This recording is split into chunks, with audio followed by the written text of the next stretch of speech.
সেদিন পৌঁছে গিয়েছিলাম আমাদের বর্ধমানের বিখ্যাত কালী মন্দির কঙ্কালেশ্বরী কালী মন্দিরে। এটি পশ্চিমবঙ্গের প্রাচীন কালী মন্দিরগুলোর মধ্যে অন্যতম একটা কালী মন্দির। এটি একটি বিখ্যাত নবরত্ন মন্দির, আনুমানিক 2000 বছরেরও বেশি পুরনো। এটি তৈরি হয়েছিল বর্ধমানের মহারাজের উদ্যোগে এবং প্রতিষ্ঠিত হয়েছিল 1913 সালে।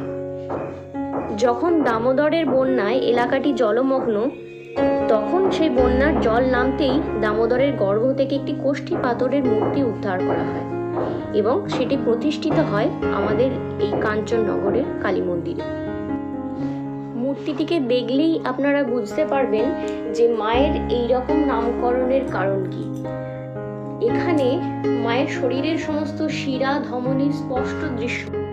এই মূর্তিটি আর 5টি সাধারণ কালী মূর্তির মতো নয়। এই মূর্তিটি অষ্টভুজা একটি কালী মূর্তি। সাধারণ কালী মূর্তির মতো পদে তলে শিব এবং গলায় মুন্ডমালা থাকলেও বাকি দৃশ্য কিছুটা অন্যরকম। 8টি হাতে ধরা রয়েছে শঙ্খ চক্র সহ আরো অনেক কিছু, যা এই নিখুঁত ভাস্কর্য থেকে স্পষ্ট। এখানে শিবের নাভি থেকে উৎপন্ন হয়েছে পদ্ম এবং সেই পদ্মেই মায়ের অবস্থান। এই মূর্তির মধ্যে লক্ষ্য করলে দেখা যাবে দেবীর হাতের কড়ি আঙুল জিভ দিয়ে কাটা।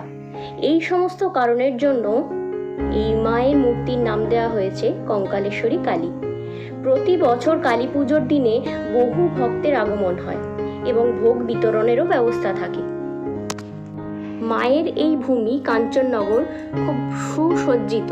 আপনারা এলেই এখানে দেখতে পাবেন ভোগঘর এবং পাশেই দেখতে পাবেন নবনীর বৃদ্ধাশ্রম। প্রতি বছর এখানে মেলারও আয়োজন হয়ে থাকে এবং বিভিন্ন উৎসব অনুষ্ঠান হয়ে থাকে। এই মন্দিরের কারুকার্য অসম্ভব সুন্দর, সামনে থেকে দেখলে আপনারা দেখতে পাবেন।